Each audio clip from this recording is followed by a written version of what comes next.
আসসালামু আলাইকুম। আজকে কাচ্চি বিরিয়ানি রান্নার প্রসেস দেখাবো। সব কিছু মশলা দিয়ে দিলাম। এই যে দেখেন, কাঁচা পেঁয়াজ দিয়ে দিলাম, একটু বেরেস্তা দিয়ে দিছি আগে। একে একে সব মশলা দিয়ে তারপর রান্না করব, আপনাদের সাথে শেয়ার করব। এই যে কিছু মরিচের গুঁড়ো দিয়ে দিলাম। মরিচের গুঁড়োটা না দিলে সুন্দর কালার হয় না। আদা দিলাম, আদার সাথে কিছু মশলা আরও আছে। একে একে সব কিছু দিয়ে দেবো। এই যে বেরেস্তাটা আমি ভাজছি, ওখানে বেশি তেল নিয়ে নিয়েছি। আমি কাঁচা তেলটা দিয়ে ব্যবহার করিনি, আমি ভাজা তেলটা দিয়ে দিছি সম্পূর্ণ।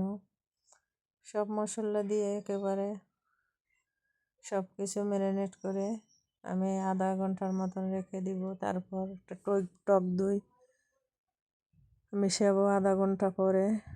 এই যে বিরিয়ানির মশলাটা দিয়ে দিলাম, একটা মশলাই দিছি বিরিয়ানির। তারপর মেখে কতক্ষণ রেখে দিব, দিয়ে একটু লবণ দিয়ে দিলাম। আগেও আমি লবণ দিয়েছি, হয়তো কম হয়েছে, আর একটু দিয়ে দিলাম। এই যে মশলাটা দিয়েছি, কতক্ষণ ম্যারিনেট করে রেখে দিলে মাংসটার ভিতরে লবণটা ঢুকবে আর ভালো লাগবে। গুঁড়া মশলা ছিল একটু, তাও দিয়ে দিলাম। এই দেখুন কত সুন্দর হয়েছে। আর কাচ্চি বিরিয়ানিতে একটু মশলা বেশি লাগে, তাই আমি একটু বেশি মশলা দেবার চেষ্টা করছি। আলহামদুলিল্লাহ আলু দিয়ে দিছি। আলু তো কাচ্চি বিরিয়ানিতে আলু তো লাগে, আলুটাই হয়েছে স্বাদ, তাই আলুটা মশলা মেখে নিলাম একসাথে। যখন একসাথে দিয়ে দিব, এটা কাঁচাই দিয়ে দেব। দেখেন মাখছি কতটা সুন্দর লাগছে, অনেক কালারটা অনেক সুন্দর হয়েছে। আলহামদুলিল্লাহ পুরো ভিডিওটাই আপনাদের দেখাবো, পুরো ভিডিওটাই দেখবেন।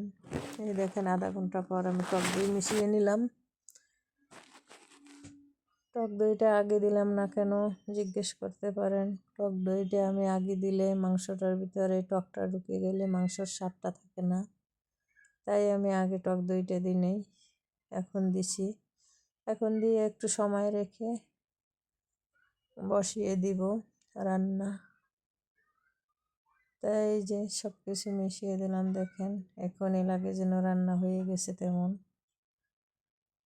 সব কিছু মিশানোর পরে কতটা কালার আসছে দেখেন। আলহামদুলিল্লাহ রান্না যেন ঠিকঠাক মতন হয়। এখানে 3 কেজি মাংস, 1 কেজির আলুর মতন দিয়েছি। আলুটা একটু সবাই পছন্দ করে, তাই 1 কেজি আলুর মতন দিয়েছি। এই যে এখন পাতিলে দিয়ে দিলাম, সব কিছু পাতিলে দিয়ে দিছে। আর কাচ্চি বিরিয়ানিতে বেশি তেল দিলে ভালো হয় না, একটু শুকনো শুকনো থাকলেই ভালো, তাই একটু তেলটা একটু কমই দিছে। তাও মোটামুটি 1 কিলো কম হয় না, 1 কিলো বেশি হয় নাই।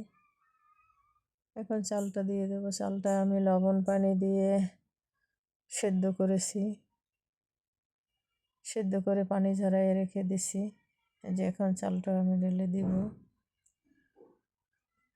চালটা আধা সিদ্ধ করেছি, বেশি সিদ্ধ করলে আবার নরম হয়ে যাবে, তাই আধা সিদ্ধ করেছি। একটু লবণ দিয়ে দিলাম, আগেও লবণ দিয়েছি, তারপরে এই লবণটা উপর দিয়ে দিলাম। এই লবণটা চাউলের ভিতরে ঢুকবে। এই যে দেখেন আমি সেদ্ধ করে রেখেছি, 1.5 কেজি চাল সেদ্ধ করে রেখেছি জর্জরা করে। এখন সবটা দিয়ে দিব। এই যে সবটা দিয়ে দিছি সুন্দরভাবে। একটু জাফরান দিয়ে দিলাম।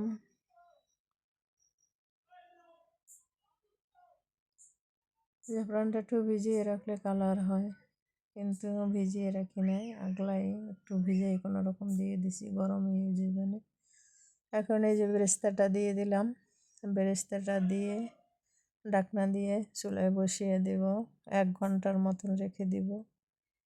1 ঘন্টা পর একটু লাড়া দিয়ে আর আধা ঘন্টা রাখবো। মোট 1.5 ঘন্টায় আমার বিরিয়ানিটা পারফেক্ট হয়ে যাবে। এই যে দেখেন বসাইলাম।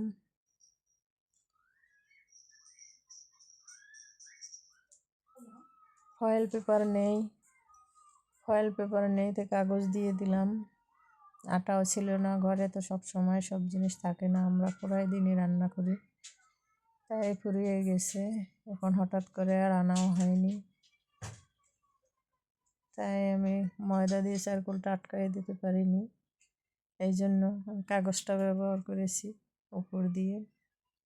দেখেন কত সুন্দর কালার আসছে, ঘ্রাণটাও সেই সুন্দর আসছে, অসাধারণ। সেদ্ধ নাকি দেখলাম, আসলেও সেদ্ধ হয়েছে ভালোভাবে। মনে করছি সেদ্ধ হবে না, না সুন্দরভাবে সেদ্ধ হয়েছে। মাংসটা একটু বড় বড় রেখেছিলাম, তাই একটু সন্দেহ ছিল, তা আরও আধা ঘন্টা রেখে দিব। এখন উঠাবো না, হপায় একটা লাড়া দিলাম, দিয়ে আর আধা ঘন্টা ভাপে রেখে দেব। নিচে আমি তাওয়া বসাই দিছি একটা, এই কারণে ভাপটা একটু কম লাগবে। তাই আধা ঘন্টার ভিতরে খাবারের জোগাড় করতে করতে আধা ঘন্টা হয়ে যাবে। আলহামদুলিল্লাহ সুন্দর আসছে, কালারটা অনেক সুন্দর লাগছে। দোয়া রইল সবার জন্য, ভালো থাকবে।